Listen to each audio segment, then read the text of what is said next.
In today's Panchatantra segment, Aparna Ramaswamy narrates the story of the three fish.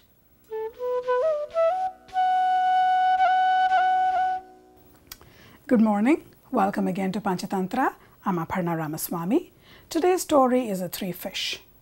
Once upon a time, in a huge lake, there lived several fish.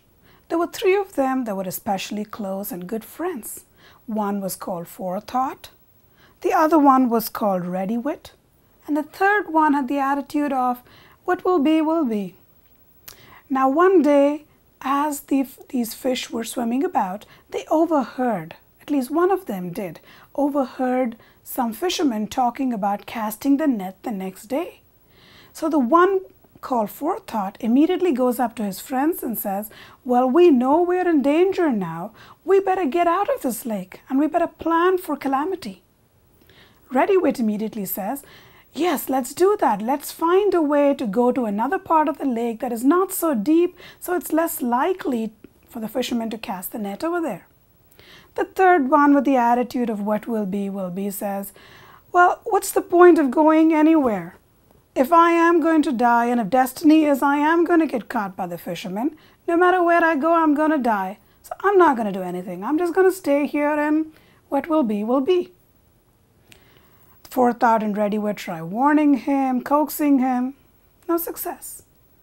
So the next day the fisherman comes, casts his net, and of course the one with the cavalier what'll be attitude gets caught.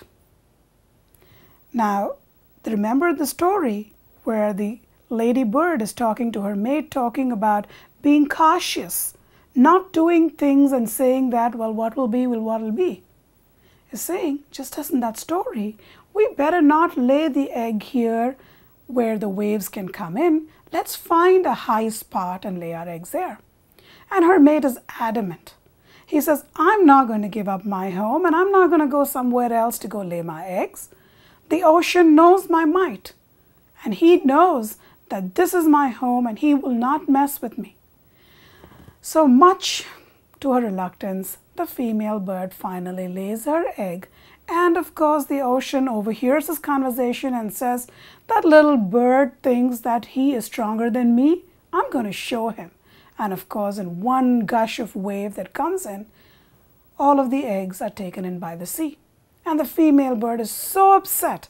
And she says, didn't I tell you this? And you forced me to do this. Now what do we do? And the male bird says, well, by ourselves we may not have a whole lot of strength, but let's go to some friends and get some help. Please join us next week for the narration of the Panchatantra to hear the continuation.